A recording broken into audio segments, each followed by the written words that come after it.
Hello everyone and welcome to Play First, a channel dedicated to creating and sharing content about all things Magic the Gathering related.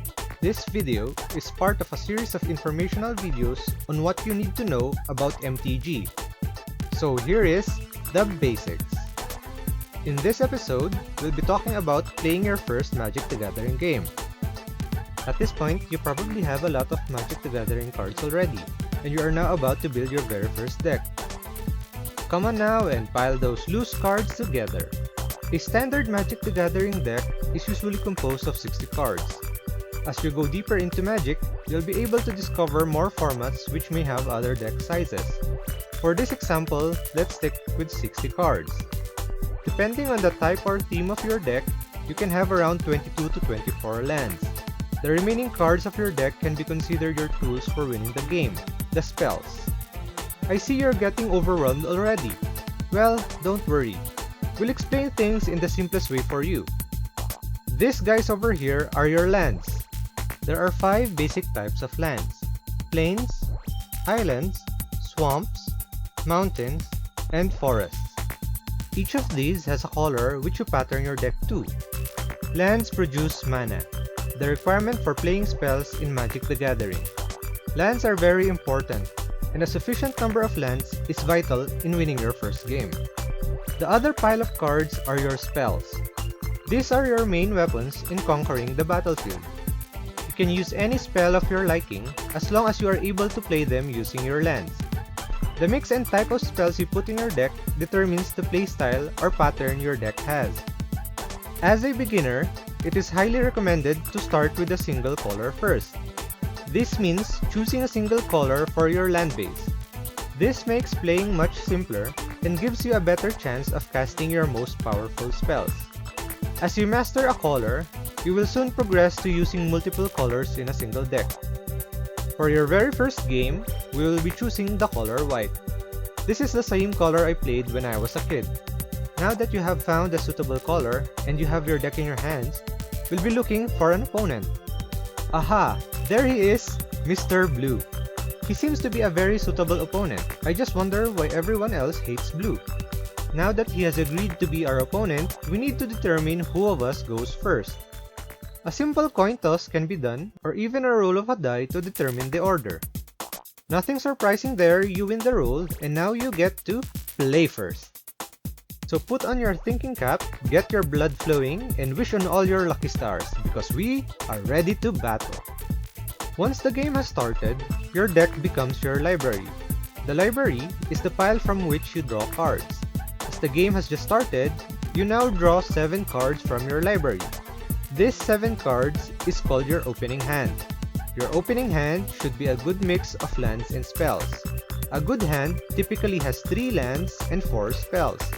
This enables you to play spells in the early game, rather than just staring blankly at your opponent. This also sets you up for the late game. So remember to look closely at your opening hand and evaluate if you want to keep the 7 or redraw a new set, which is called a mulligan. Let's look at the cards you've drawn in your opening hand. Looks like you have 3 lands and 4 spells. You also have a mix of early creatures you can play and interactive spells in the ready. It is important to look at the converted mana cost of cards in your opening hand. You can see this on the upper right symbol of your cards. 1 plain symbol is equivalent to 1 white mana which a plains card can provide. There are instances where the symbol is accompanied by a number. This is a generic mana cost, which means you can use any color of mana to cast a card. So from your opening hand, you have 3 spells with 1 mana cost each: the Sacred Cat, the Path to Exile, and the Chaplain's Blessing. You also have 1 spell which costs a generic mana and 1 white mana, Prowling Caracal. A separate video will soon be out on mana cost. Be sure to like and subscribe, you'll be the first to know when the video is out. So, is this hand a keep or a mulligan? I highly suggest you keep this opening hand. Alright then, let's get started for the battle. But wait, there's something you need to know about first. These are the phases of Magic the Gathering. We've actually already started with the beginning phase. the untap step, where you untap all your tap permanents, the upkeep step, where you are able to cast spells and activate abilities as long as they are allowed to take place in the upkeep step, and the draw step, where a player must draw a card from the library. This is where you replenish the cards in your hand. The next phase is the first main phase. Here is where you mainly play a land and cast spells. Moving towards the action is the combat phase. Let's keep it simple for now and just point out that this is where you declare your attack with creatures on the battlefield. They then deal damage to your opponent if your attackers are not blocked by your opponent's creatures. Again, we'll discuss this in more detail soon. After the combat step is another main phase. Again, here you can cast creatures and spells. Lastly, we have the ending phase. This is where some effects stop to take effect. Also, you have to discard a card or cards from your hand until you have only 7 cards in your hand. That's the rundown of the phases, and now back to the game. Unfortunately, you don't get to draw a card from your library. The player who goes first doesn't draw on his initial turn.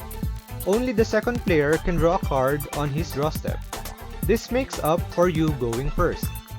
Now it's time for your main phase. As mentioned earlier, the main phase is where you play a land. You can only play one land per turn. After playing a land, you can now play spells and creatures. Put a land card on the battlefield. Great! Now look at the Sacred Cat in your hand. It costs 1 white mana. To cast the card, you need to tap your plains card. Tapping means turning the card to its side. This produces mana of the color of the card. For plains, it's white. We now use the white mana from our tapped plains to cast the Sacred Cat. Cards on the battlefield are now what we call permanents. Since we don't have any resources left to play other spells, we move to the combat phase. The combat phase is where your creatures attack. However, creatures cast on the same turn can't attack. This is referred to as summoning sickness. Because we are unable to attack, let's move forward to your second main phase. Seeing that we will still have no other actions to take on our second main phase, we move to our ending phase. We enter the end step and cleanup phase, and then we pass the turn to Mr. Blue. Mr. Blue is now ready to take his turn. Being the second player, he draws a card from the top of his library during his draw step. The same phases then take place during Mr. Blue's turn. Let's assume that Mr. Blue didn't take a good look at his opening hand, and he kept a bad hand. So let's say he just plays a land during his turn and passes the turn back to you. Remember guys, don't be like Mr. Blue. So what do we do now?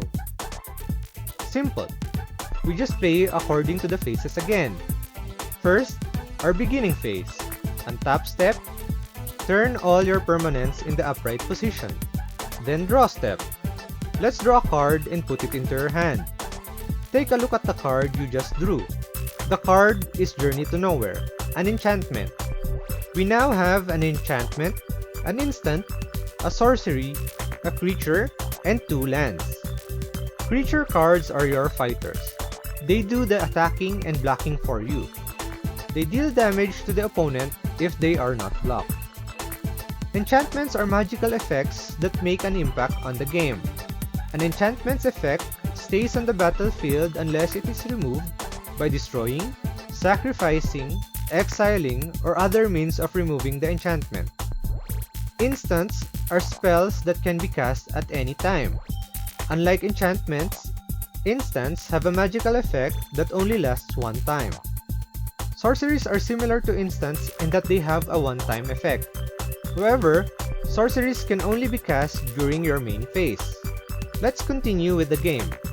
First, let's play a land on our main phase. Then, let's move to our combat phase. We will be attacking with Sacred Cat since it no longer has summoning sickness. We motion an attack by tapping a creature, turning it sideways.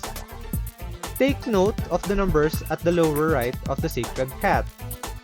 It says 1, 1. The left number indicates the power of the creature. It means that the creature's sacred cat is able to deal 1 damage.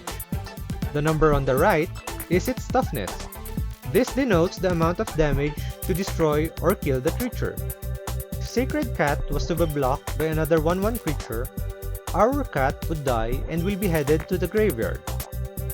Since Mr. Blue did not play any creatures on his turn, he is unable to block. Our Sacred Cat pounces onto Mr. Blue and deals 1 damage to him. We then move to our second main phase where we cast Regal Caracal. Always remember that there are 2 main phases on each turn. Many players often forget this. Playing spells on your second main phase can be used as part of a strategy. Leaving lands untapped or open during your main phase and combat phase can be used to your advantage, especially when holding interactive spells. We then proceed to your end step, where you repeat the process of passing your turn, taking your turn, playing spells, and attacking and blocking as necessary. This continues until eventually you claim victory over your first ever Magic the Gathering game. Magic the Gathering is fairly easy and simple to grasp and understand. All you need are good friends to play with and a lot of practice. If you like this video, consider clicking the like button. Also, please subscribe so you can get to see the other videos of this series when they come out. Thanks guys, and see you!